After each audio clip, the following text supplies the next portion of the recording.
Straight ahead on Law and Crime Daily. He doesn't scare me. I've seen Donald Trump naked. Nothing Michael Avenatti can say will scare me. Stormy Daniels speaks out days after a guilty verdict for Michael Avenatti. And jury selection is underway in the trial of a former police captain accused of murdering a man who was texting inside a movie theater. Plus, a former doctor accused of murdering dozens of patients. It takes the discretion out of the hands of a doctor who's at the bedside and gives it to a lawyer in the courtroom. Famed defense attorney Jose Baez explains his latest case. But first, I never assaulted her in any way at any time. And while we did have consensual rough sex, the disturbing acts and conduct that she described simply did not occur. LA Dodgers pitcher Trevor Bauer speaks out for the first time after prosecutors announced charges will not be filed in the sexual assault allegations. Law and Crime Daily covering court cases from coast to coast.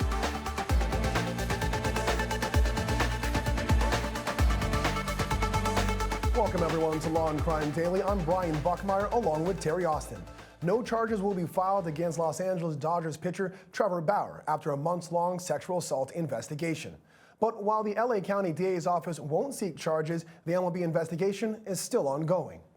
That means Bauer could still face suspension from the game. As Law and Crime Daily reported, Bauer became the subject of a sexual assault allegations last summer when a woman accused him of punching and strangling her during sex. The accuser said the relations were initially consensual, but later escalated. She claimed she suffered severe physical and emotional pain and that photos show physical abuse. Bauer maintained that the relationship was, quote, wholly consensual. In a statement this week, Major League Baseball said in part, quote, MLB's investigation is ongoing and we will comment further at the appropriate time. Meanwhile, Bauer himself spoke out following the news that no charges would be filed. I'd like to set the record straight on what actually happened.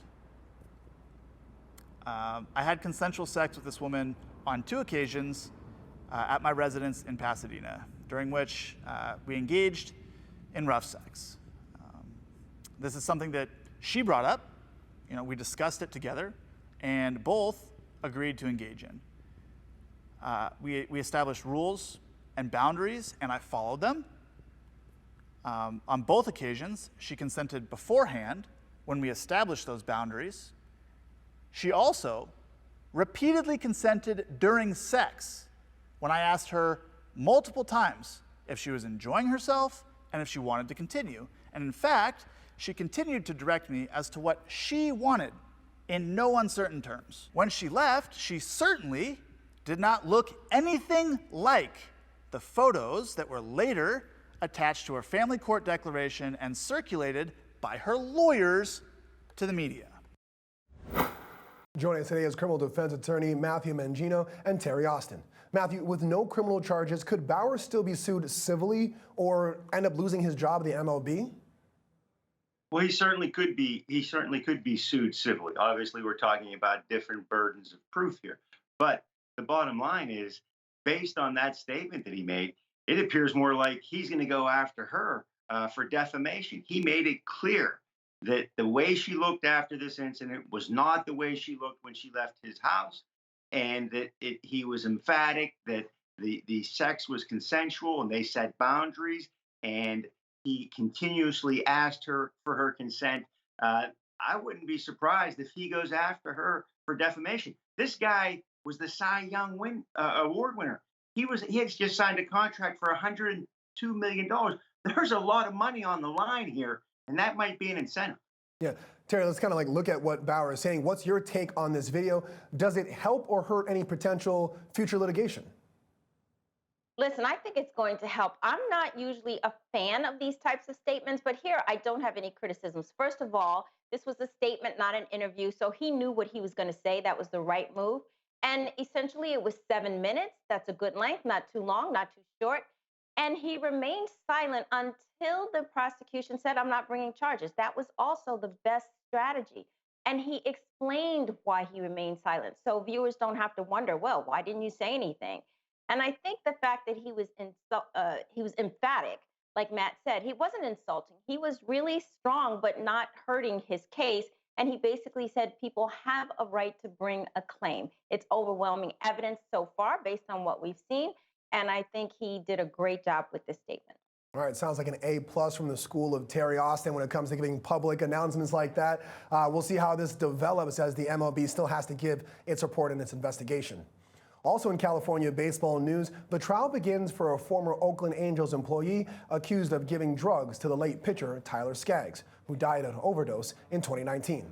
Opening statements were presented on Tuesday in the trial of former Angels communications director Eric Kay. Prosecutors say Kay acted as a drug dealer for Skaggs, providing him with drugs that contained ethanol, oxycodone, and fentanyl. But Kay's defense paints a different picture, saying Skaggs supplied drugs to Kay. Defense attorneys also allege the drugs that caused Skaggs' death may have come from Matt Harvey, a pitcher and former Oakland A. According to the defense, Kay saw Skaggs take some drugs he claimed to have been gotten from Harvey. Kay has pled not guilty to all charges.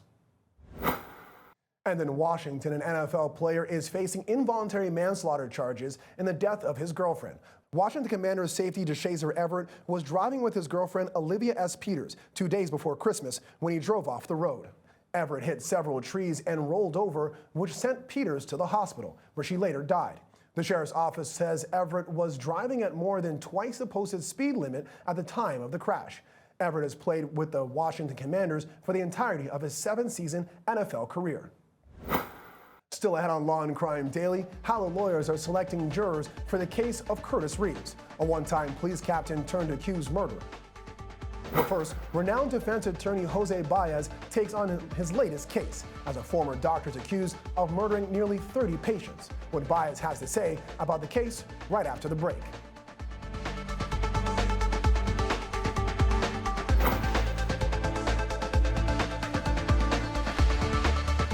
Hi, this is Dan Abrams with exciting news for all of our Law and Crime followers on YouTube. You can now get the live Law and Crime Network with YouTubeTV for all of your daily live trial coverage, legal news, expert analysis, and original true crime programs. Subscribe to YouTubeTV today and then locate Law and Crime in the channel guide. And for only $1.99 a month, you can add the network to your bundle. Watch Law and Crime every day with YouTubeTV. We put you in the jury box.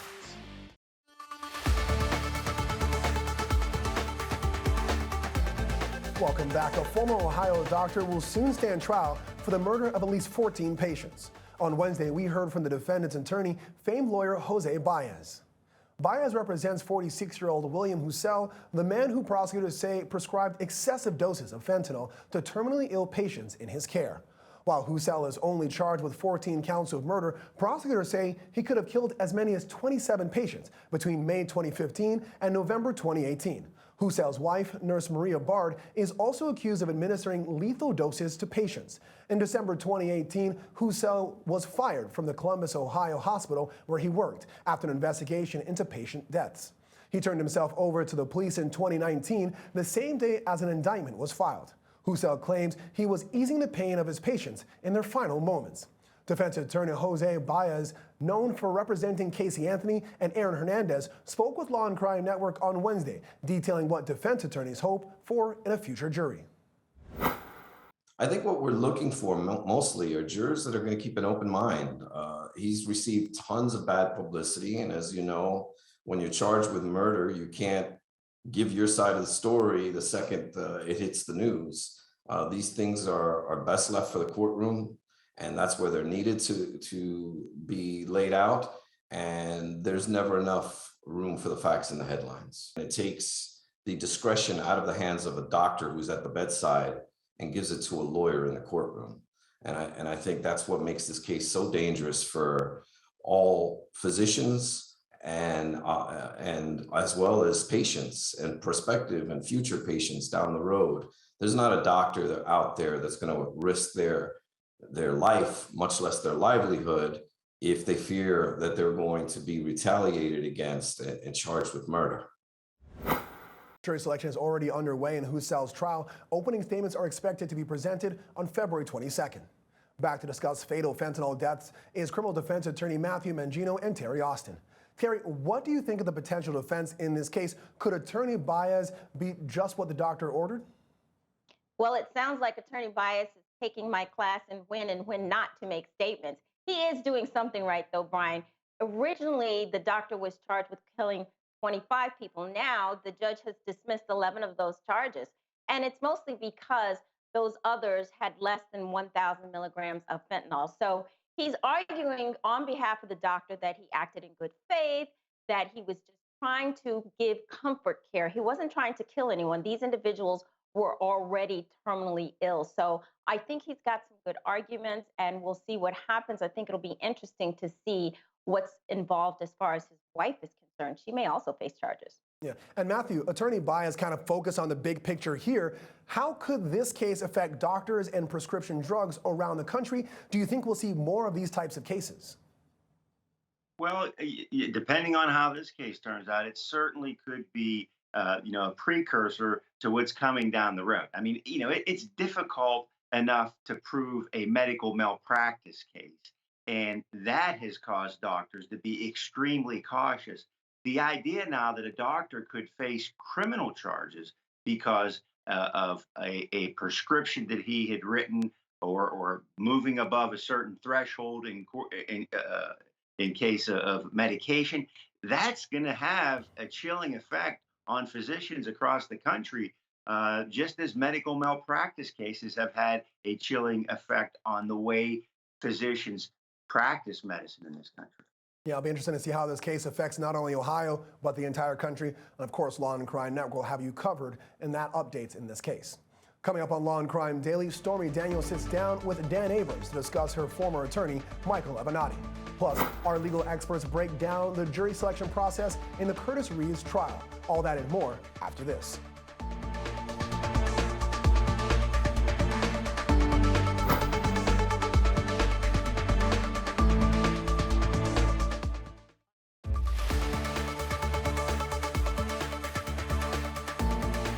Welcome back. Jury selection went into its third day Wednesday in the Florida murder trial of Christopher Reeves, a former police captain being tried for allegedly shooting and killing a man at a movie theater 8 years ago.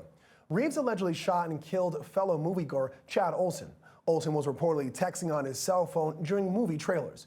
Reeves became frustrated with Olson. He says he asked him to put his phone away, then asked the manager to get involved. Upon returning to his seat, the argument continued. The whole incident was caught on video. Investigators say Olson threw popcorn at Reeves. That's when he pulled out a gun and shot Olson. The same bullet went through the hand of Olson's wife. Reeves previously claimed he feared for his life and shot Olson in self-defense during a stand your ground hearing in 2017. The judge ruled against his claims. Prospective jurors have been asked about owning a gun and any previous knowledge of the case. On Wednesday, the panel of jurors were narrowed down to 52. That will cut down to 10. In total, a panel of 6 jurors and 4 alternates will be chosen. Reeves faces a second-degree murder charge and has been on house arrest since the shooting. Opening statements are expected to begin Thursday. Criminal defense attorney Matthew Mangino and co-host Terry Austin are here with us to dive into the trial of the deadly popcorn. Terry, with Reeves losing the stand your ground hearing, does he have any hope of winning self-defense? How are they different, the two? Well, listen, he could still win, but I doubt it. I think he lost a big defense that he could have had, a huge blow to the case.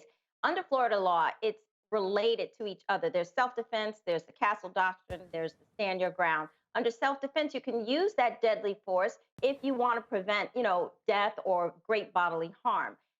But you have this duty to retreat. Under the castle doctrine, if you're in your house, you don't have to retreat. Under the stand your ground doctrine, you can be basically anywhere as long as you are being lawful and in a place lawfully.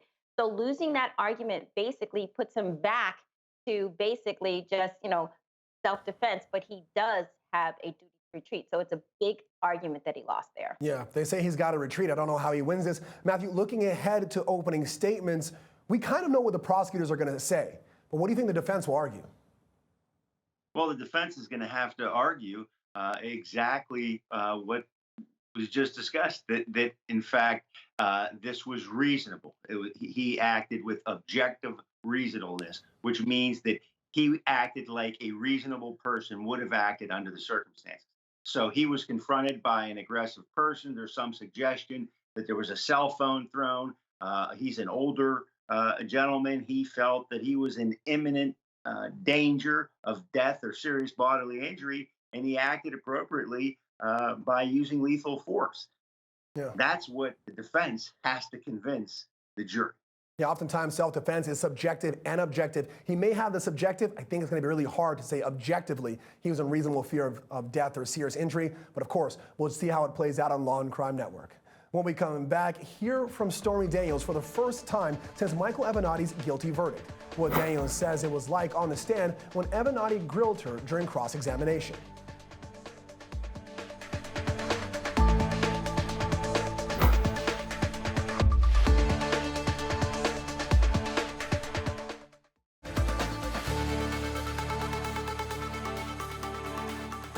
Welcome back to Law and Crime Daily. Attorneys continued questioning potential jurors in the federal hate crimes trial for the 3 men convicted of killing Ahmaud Arbery.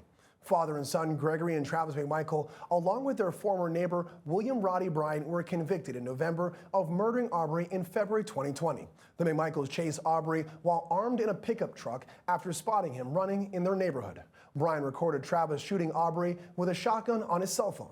The 3 claimed they were making a citizen's arrest, assuming Arbery was responsible for several break-ins in the area. The McMichaels and Bryan were sentenced to life in prison plus 20 years. Bryan has the possibility of parole after 30 years. Several potential jurors were excused on Wednesday for believing the defendants were already guilty or saying they couldn't look past the convictions at the state level. Jury selection is expected to last 2 weeks. Wednesday morning, the judge said the trial would take about 7 to 10 days. Also in federal court, a juror is dismissed in the trial for the 3 officers involved in George Floyd's death. The judge let the juror go because his son is ill. 2 Tao, Thomas Lane, and J. Alexander King are on trial at the federal level for allegedly depriving Floyd of his constitutional rights when they failed to give him medical help or intervene when their fellow former officer Derek Chauvin knelt on his neck, murdering him. Now, it's in his 3rd week. Prosecutors called Dr. Vic Barata, an emergency physician and toxicologist, to testify Wednesday. When asked about Floyd's cause of death, Barata said he died from a lack of oxygen to his brain. He's the 2nd prosecution expert to testify Floyd died from being suffocated, not from drugs or a heart attack. Barata told the jury the amounts of drugs in Floyd's system were too low to have killed him. King, Lane, and Tao also face a separate state trial in connection to Floyd's death. That's set to happen in June. We're hearing now from Stormy Daniels for the first time since last week's guilty verdict for Daniels' former attorney, Michael Avenatti. Last Friday, a federal jury found Avenatti guilty of stealing $300,000 from Daniels out of the advance for her book, Full Disclosure. Daniels, an adult film actress whose real name is Stephanie Clifford, rose to fame when news broke of her affair with former President Donald Trump. Her memoir, Full Disclosure, detailed the relationship. Prosecutors say Avenatti used the money from that book deal to pay employees at his law firm and for luxury car payments. At the federal trial, Avenatti elected to represent himself and even cross-examine Daniels as the prosecution's star witness. On Tuesday, she told Dan Abrams, founder of the Law and Crime Network, that what that cross-examination was like as her former attorney and friend poked fun at her belief in the paranormal. I had to keep reminding myself, I'm not the one on trial here. I am the victim and a witness, but I was being treated like I was being prosecuted. I just can't imagine how that would be if it was a violent crime or if I wasn't as used to standing up for myself as I am. You know, I live here in New Orleans. Everybody reads tarot. It's not that weird. And he was literally reading off of the website for the paranormal show, the description of the show. I was just ready for him to like bust out one of my adult DVD box covers and start reading off the back of it. So it says here you're a nurse. Well, I was that day.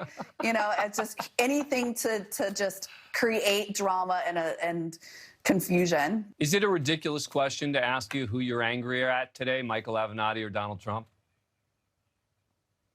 No, not at all. I'm far angrier at Michael Avenatti. I only met Trump a handful of times, not even. I didn't consider him to be a friend. I didn't have private conversations. I didn't trust him. Michael Avenatti, and he certainly didn't steal from me. Michael Avenatti betrayed my trust in every way possible. He lied to my face. He lied about me. He put me on a stand for 5.5 hours and called me names. This is a man that I took him as my date. Ew. Like, no, way, way, way more angry at Michael Avenatti because that's a personal betrayal. Avenatti will be sentenced in May and faces the possibility of up to 22 years in prison. Matthew Avenatti, as I said, will be sentenced in just a few months and is facing 22 years behind bars. How long do you think the judge will give him after hearing all the facts in this case? Well, Brian, there obviously are sentence guidelines. And one of the factors that they're going to take into consideration is he has this prior conviction as well. And he certainly didn't endear himself to anybody, taking the reins from his counsel to try the case himself, kind of switching horses in midstream, going after his former client through rigorous and ongoing cross-examination, I think didn't win him any points in this case as well. So I look at him to get a significant sentence in this case. Now, Terry, what are your reactions to the case, especially after hearing the trial, how it ended, and now Stormy Daniels' interview with Dan Abrams? She did an amazing job during that interview. I wish we could have seen how she reacted during the trial. We just got the reports, obviously. I'm not surprised with what happened at the trial. Where there's smoke, there is fire. Matthew mentioned the fact that there are these other convictions. He was convicted in the Nike extortion case in federal court and sentenced to 30 months in prison. There's that California embezzlement case where there was a mistrial, but he's certain to face those charges again. There's a state court case in California where he's facing bank and tax fraud. So I really do believe where there is smoke, there is fire. The jury didn't believe what he was trying to assert as a defense. And frankly, they believed Stormy Daniels. And I understand now, having seen that interview, why they believed her. Yeah, it seems like a pretty large fire. Well, thank you both. And thank you for joining us here on Law and Crime Daily. We'll see you next time as we discuss justice in America.